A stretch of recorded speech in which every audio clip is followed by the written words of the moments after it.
kita muliakan tazkirah kita pada petang ini dengan sama-sama baca kitab Al-Fatihah. A'udzubillahi minasyaitonirrajim. Bismillahirrahmanirrahim.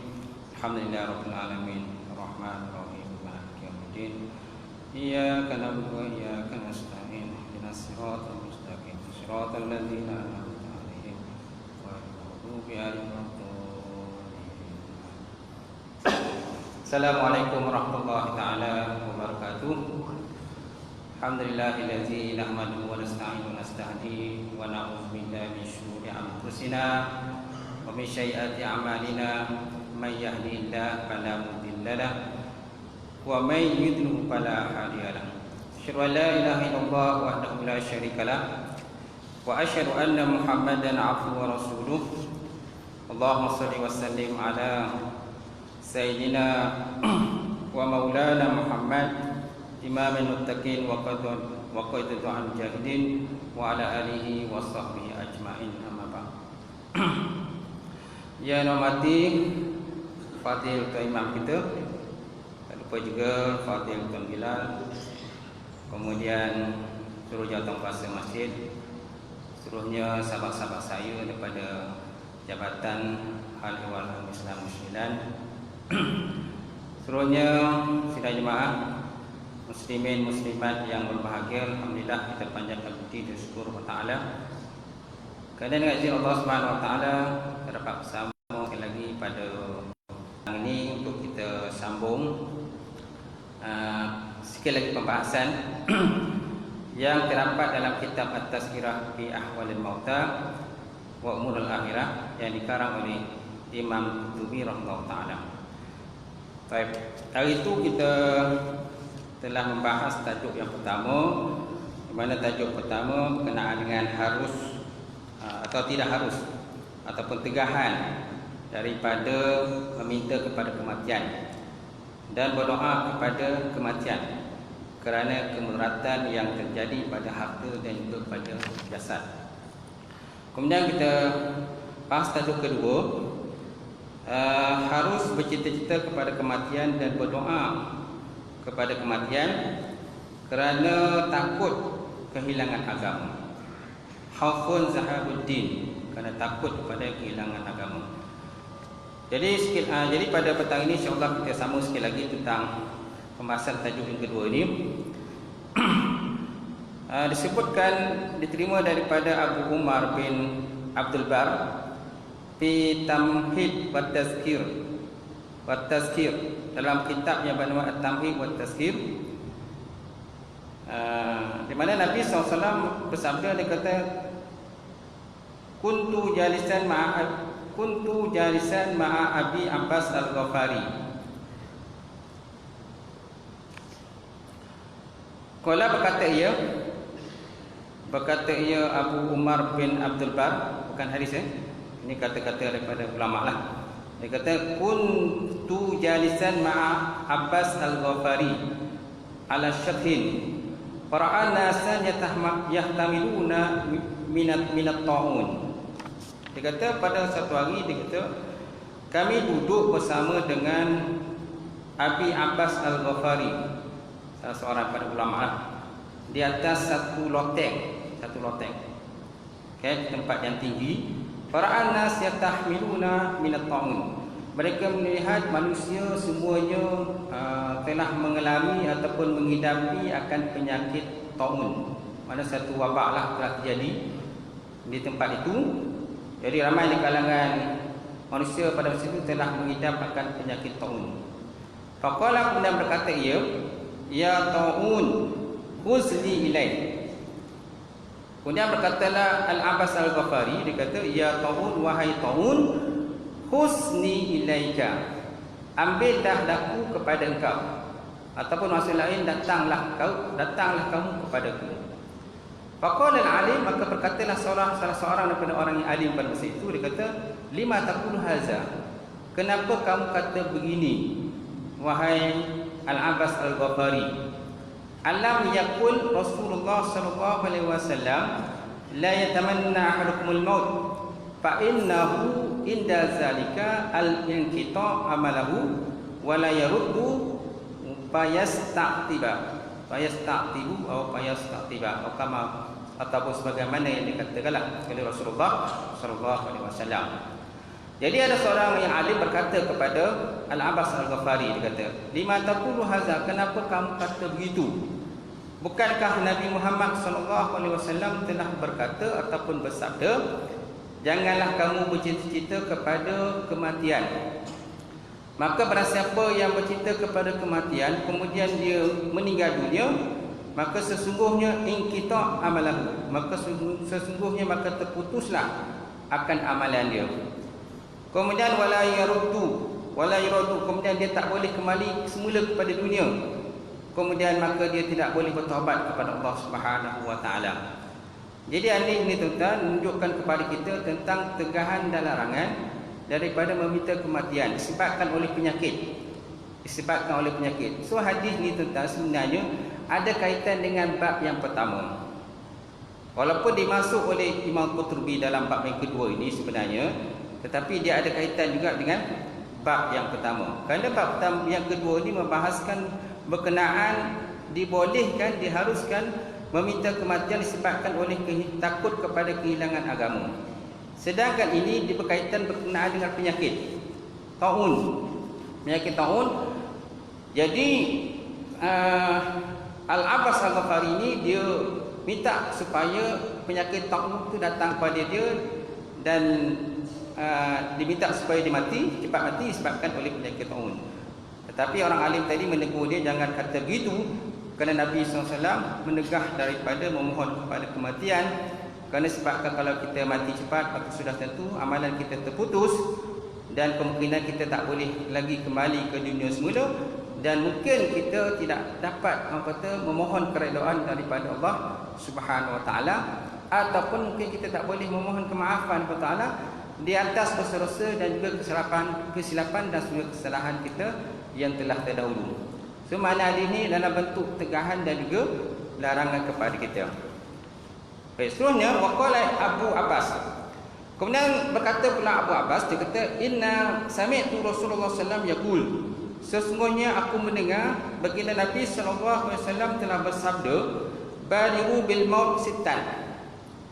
Imra'atas sufaha wa qasratus syarti wa bai'ul hakam ataupun wa bai'ul hukmi wal istighfafan bidam wa qati'ur rahim wa nash'an yattakhizuna Qur'an al-mazamir yuqaddimuna rajuli liyughannihim bil Qur'an wa in kana aqluhum faqhan." Atau kama qala Rasulullah sallallahu alaihi wasallam. Satu hari Abu Abbas berkata, sungguhnya dia kata aku mendengar Nabi sallallahu alaihi wasallam bersabda, dia kata, "Badiru bil mauti sitan." Bersegeralah oleh kamu menuju kepada kematian disebabkan oleh 6 perkara. Disebabkan oleh 6 perkara. Yang pertama, imra'atul sufaha. Terdapatnya pemimpin-pemimpin yang bodoh, kata. Terdapatnya pemimpin-pemimpin yang bodoh, wujudnya pemimpin-pemimpin yang bodoh yang dilantik oleh rakyat sendiri, kan? Kemudian dalam bab kepimpinannya tidak berdasarkan kepada apa yang telah pun digariskan oleh baginda Rasulullah sallallahu alaihi wasallam ataupun apa yang digariskan oleh Islam itu sendiri. Kan? Dan kadang-kadang banyak pula terkeluar pula daripada segala undang-undang yang telah pun ditetapkan oleh sesuatu negara itu sendirilah. Jadi sebabkan oleh banyaknya sepahak ni orang bodoh lah. Orang bodoh yang telah pun dilantik menjadi pemimpin, akhirnya maka Nabi SAW berkata, bolehlah kalau kamu begitu disebabkan oleh banyak berlaku fitnah yang disebabkan oleh pemimpin-pemimpin yang juhala atau jahil tadi, maka bolehlah kamu memohon kepada Allah Ta'ala supaya disegerakan kepada kematian. Itu kalau seandainya kamu tidak boleh merubah lagi akan pemimpin yang telah sedia ada, yang juhala ataupun yang sufaha. Tapi kalau seandainya kamu boleh menukar pemimpin yang juhala dan sufaha tadi, maka itu adalah lebih baik bagi kamulah, kata Rasulullah sallallahu alaihi wasallam. Yang kedua, kasratus syarti. Banyaknya anggota polis, kata. Syartah ni polis lah. Banyaknya pasukan keselamatan. Kan? Kenapa berlakunya banyak pasukan keselamatan? Biasanya banyak pasukan keselamatan ini adalah disebabkan oleh banyaknya pencuri lah. banyaknya pencuri, banyaknya orang kata benda-benda yang lara, benda-benda batil yang berlaku dalam sesuatu negara, maka disebabkan oleh itulah maka biasanya pihak perintah akan melantik lebih ramai pasukan keselamatan untuk menjaga keselamatan negara tadi. Tetapi kalau ikut pada hadis tuntutan, sebenarnya pasukan keselamatan yang ramai juga ada dia punya orang kata kesan yang lain pula. Kan ada sebab dia kenapa pasukan keselamatan tu banyak. Salah satunya sebab oleh banyaknya maksiat, banyaknya kalau media sosial, kan rompak sana rompak sini sebagainya. Jadi akhirnya terpaksalah dilantik ramainya pasukan keselamatan itu. Ya, walaupun daripada satu sudut yang lain pun bagus juga keselamatan banyak kan. Itu. Kemudian yang ketiga kata Nabi sallallahu alaihi wasallam, bai'ul hukmi ataupun bai'ul hakam.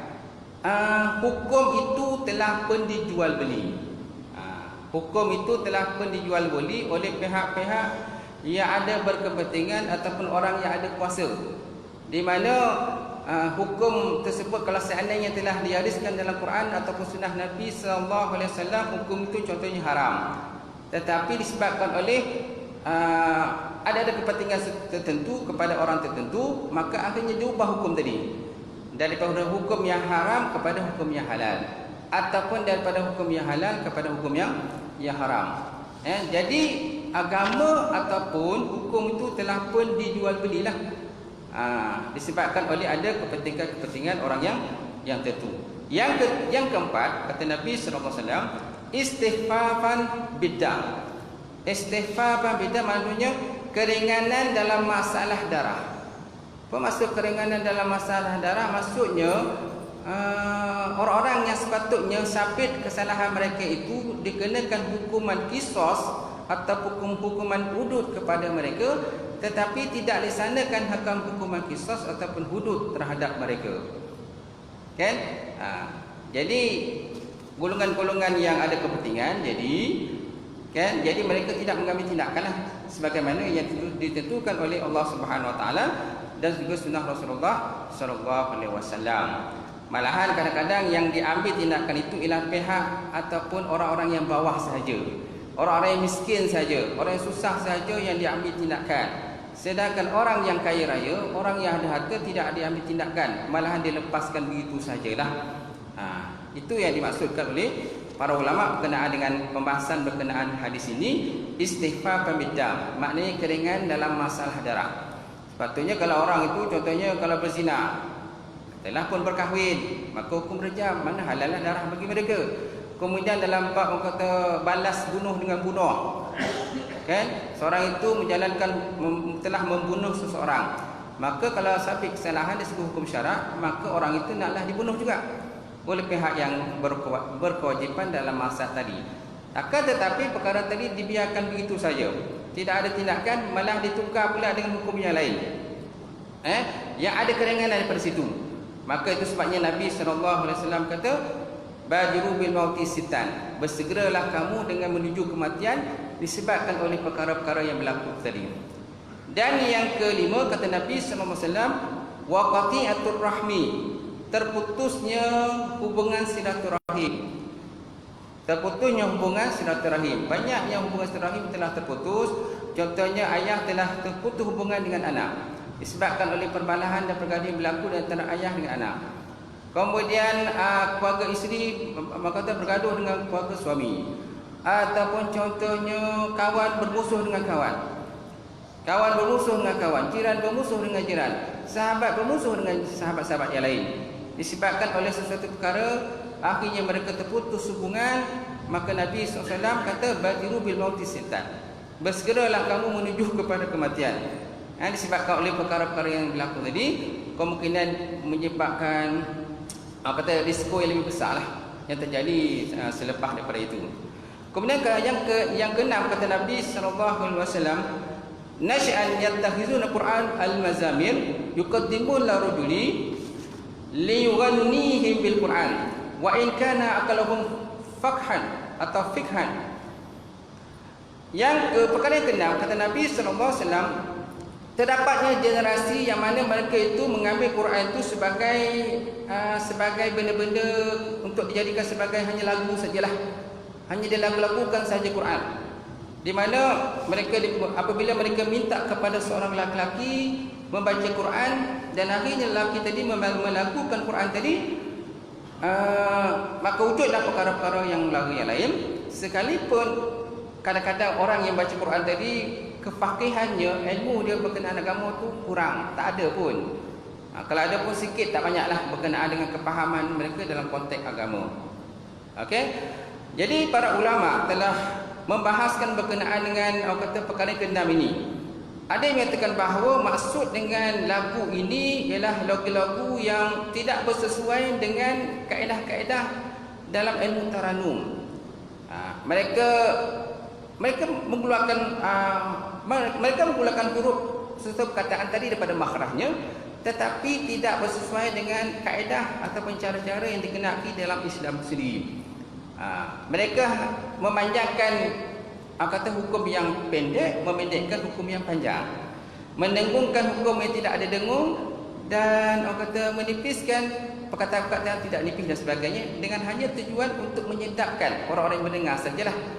Tidak sebagaimana yang kaedah kita gunakan dengan ada taranum, dengan rasnya, dengan hijab macam kan. Itu tak ada masalah lah, itu tak ada masalah. Kerana kalau kita dengar pertuturan memang sonok, sedap, kan? Dan memang itu pun telah pun digariskan oleh para ulama, cara-cara dan kaedah untuk membaca ayat tersebut. Akan tetapi maksud dengan di sini, kata para ulama, yang mana mereka itu mengambil Quran itu untuk dilagu-lagukan, iaitu lagu-lagu Quran yang tidak bersesuaian, hanya demi untuk kepentingan diri mereka saja, hanya untuk menyedapkan diri mereka saja. Dia tak kisahlah nak langgar ke tak nak langgar ke, nak kata idgham ke tak idgham dan sebagainya, tapi demi untuk nak pentingkan dia punya tune kan, nak kenakan tune itu ni. Jadi akhirnya mereka mencipta lagu tersebut. Maka Nabi SAW dia kata, ini pun salah satu perkara yang boleh kepada seorang itu meminta kepada kematian. Cuma tuan, hadis ini kan ada sebagian ulama menyatakan bahawa hadis ini termasuk daripada tanda-tanda kecil hari kiamat. Tanda-tanda kecil hari kiamat. Alamatus sughra, tanda-tanda kecil hari kiamat. Tetapi dalam kitab ini dia tak sebut tanda-tanda kecil, tetapi dia hanya menyebut kepada kita supaya bersegera menuju kepada kematian ataupun minta kematian disebabkan oleh fitnah-fitnah yang berlaku tadi. Fitnah-fitnah yang berlaku tadi, itulah contohnya orang kata banyak yang kata pemimpin yang juhala, pemimpin yang sufaha, yang bodoh, kemudian banyak yang anggota keselamatan yang dilantik sehingga kan disebabkan oleh banyak anggota keselamatan, biasanya disebabkan oleh banyaknya anggota masalah sosial lah, kan curi sana curi sini dan sebagainya. Kemudian yang ketiga tadi orang kata hukum agama itu dijual beli. Kemudian yang keempat orang kata masalah darah, diambil ringan dalam masalah darah. Kemudiannya banyak yang memutuskan hubungan silaturahim disebabkan oleh pertikaian dan juga perbalahan sesama sendiri, akhirnya bergaduh, terputus hubungan. Dan yang keenam, ada di kalangan manusia ini yang mengambil Quran itu hanya sebagai nyanyian saja, untuk buat lagu sajalah. Ada sebagian riwayat pula menyatakan Nabi kata badiru bil a'mali sittan. Dia tak dalam hadis itu dia tak sebut badiru bil mauti sittan, tetapi badiru bil a'mali sittan. Bersegerakan oleh kamu dengan mengerjakan pelbagai amalan tadi disebabkan oleh 6 perkara. Tapi di sini menggunakan lafaz badiru bil mauti sittan. Segeralah oleh kamu menuju kematian disebabkan oleh 6 perkara fitnah yang berlaku dalam bahagian agama, bab agama tadi. Okey, so maknanya telah habislah pembahasan tentang tajuk yang kedua. Kemudian kita lihat tajuk yang ketiga. Babu zikril maut wal istidad lahu. Bab yang ketiga pada menyatakan, menyebut kepada kematian dan bersiap kepada kematian. Diriwayatkan daripada An-Nasa'i daripada Abu Hurairah, qala berkata ia, qala Rasulullah sallallahu alaihi wasallam, aksiru zikru halimil lazzat. Perbanyakkan oleh kamu akan menyebut sesuatu yang memutuskan kelazatan. Sesuatu yang memutuskan kelazatan, yakni al-maut, iaitu kematian. Jadi Nabi SAW meminta kepada kita dalam hadis dalam kitab ini yang disusun oleh Imam Qurtubi ini, supaya kita membanyakkan mengingati kepada kematian itu.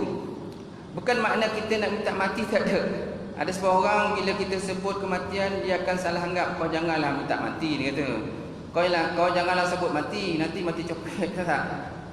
Tetapi sebenarnya menentang dengan apa yang disebut oleh hadis. Sedangkan hadis suruh kita supaya banyak mengingat kepada kematian. Tetapi di kalangan manusia ni tuan-tuan, banyak dekat kita nanti, kau jangan sebut mati, nanti kau akan copet mati. Itulah kebiasaan yang kita dengar lah. Tetapi dia menentang dengan hadis. Sedangkan Nabi pun suruh selalu banyak menyebut tentang kematian. Selalu menyebut tentang bagaimana amalan kita, kan? Bagaimana persiapan kita untuk menuju kepada kematian. Itu sebabnya Nabi kata tadi, aksiru zikru halimil lazat. Perbanyakkan oleh kamu akan menyebut sesuatu yang memutuskan kelazatan hidup dalam dunia. Kerana hidup dalam dunia itu merupakan seperti kita menikmati akan pelbagai kelazatan. Dengan jawatan, dengan kedudukan, dengan pangkat, kan? Dengan orang kata dengan isteri lah, dengan anak-anak sebagainya, kan? Dengan pelbagai lagi kenikmatan hidup dalam dunia tadi. Jadi hidup dalam dunia ini merupakan seperti kita menikmati akan sesuatu kelazatan. Jadi apabila kita banyak mengingat kepada kematian, jadi kita ingat tentang hari akhirat. Bagaimana persiapan kita pada hari akhirat? Adakah cukup atau tidak persiapan kita? Kemudian satu hadis lagi riwayat daripada Malik bin Anas. Qala Rasulullah sallallahu alaihi wasallam, "Aksiru min zikri halimiz lazat." Qulna ya Rasulullah, wa ma halimul lazat? Qala al-maut. Nabi SAW bersabda, perbanyak oleh kamu daripada mengingati akan sesuatu yang memutuskan kepada kelazatan. Qulna, kami berkata, ya Rasulullah, apakah dia sesuatu yang memutuskan kepada kelazatan? Al-maut, iaitulah kematian. Nampak tak? Jadi hadisnya lebih kurang sama saja, tetapi ada penambahan di sini perkataan para sahabat. Qulna ya Rasulullah, wa ma halimul lazat. Sedangkan hadis pertama dia tak sebut pun perkataan daripada sahabat yang bertanya tentang kepada Nabi, apakah maksud dengan hadimul lazat, yang memutuskan kepada kelazatan. Kemudian dalam satu hadis lagi yang diterima daripada Ibnu Majah, daripada Ibnu Umar, qala kunta jalisan ma'a Rasulillah sallallahu alaihi wasallam. Kuntu jalisan ma'a Rasulillah sallallahu alaihi wasallam, faja'a rajulun min al-ansar fasallama ala Nabi sallallahu alaihi wasallam, faqala ya Rasulullah, ayyul mu'minina afdal? Qala ahsanuhum khulqan. Qala fa ayyu mu'minin aqyas? Qala aktsaruhum lil mauti zikran wa ahsanuhum lima ba'dahu isti'dadan, ulaika aqyas. Akhrajahu al-Mali aidan.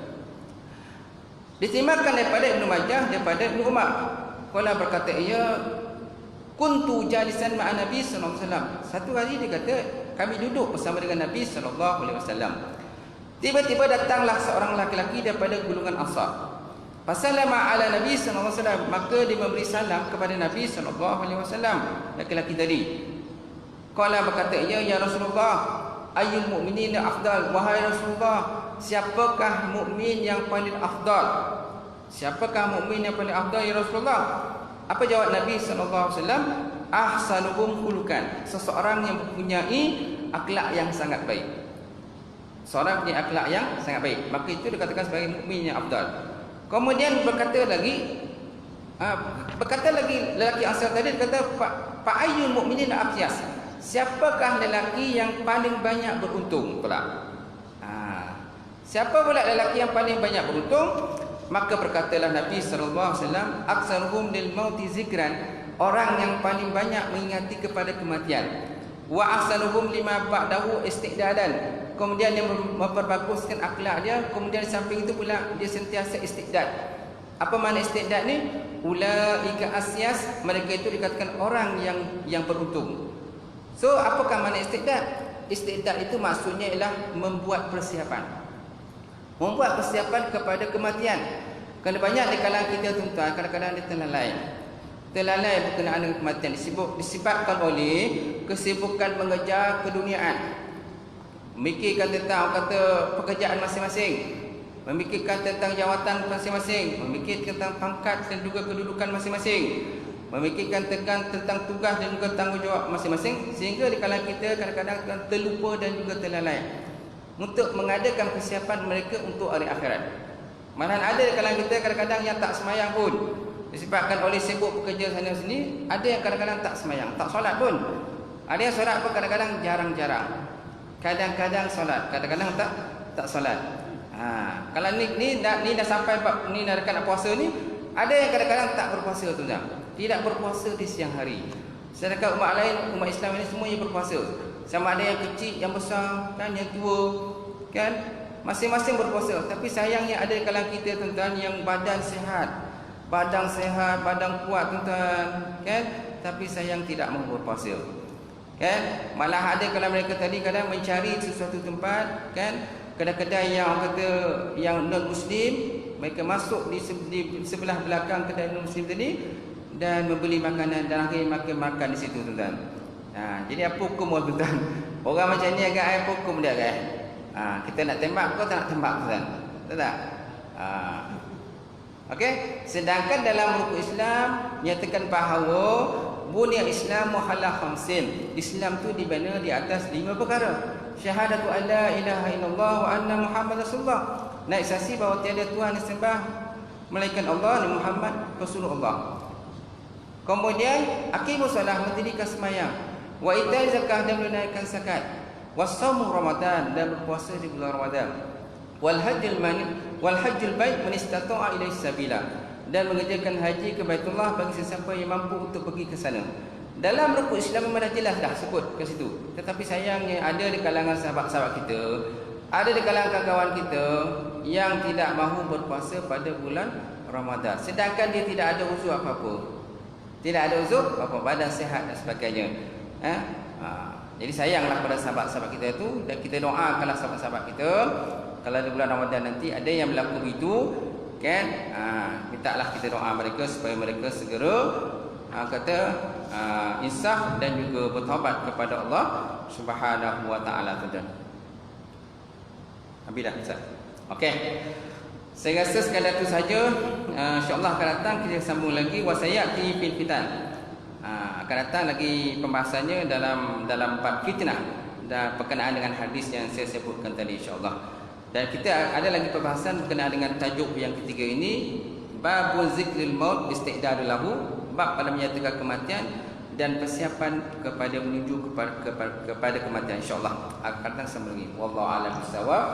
Wa ilaihi warji'u ma'a, insyaallah. A'udzubillahi minasyaitonir rajim. Bismillahirrahmanirrahim. Alhamdulillahi rabbil alamin wassalatu wassalamu ala asyrofil mursalin wa ala alihi washabihi ajmain. Allahumma zidna ilman nafi'an wa yaqina as-sadiqa ma'al mutaqabbal rizqan halalan wa barakatan katsira wa sayyidina ya alim nawalana qulubana bi nuri ma'rifatika wa aftahna 'ala al-arifin. Allahumma faqqina bidin, Allahumma faqqina bidin. Allahumma ijma'na hadza jam'al marhuma wa tafarraqna min ba'di tafarraqan ma'suma. Allahumma barik lana fi Sya'ban wa ballighna Ramadan. Allahumma barik lana fi Sya'ban wa ballighna Ramadan. Allahumma barik lana fi Sya'ban wa ballighna ya arhamar rahimin. Rabbana atina fid dunya hasanah wa fil akhirati hasanah wa qina azabannar. Subhana rabbika rabbil izzati amma yasifun. Wassalamu alal mursalin. Alhamdulillah. Qabalallahu minkum.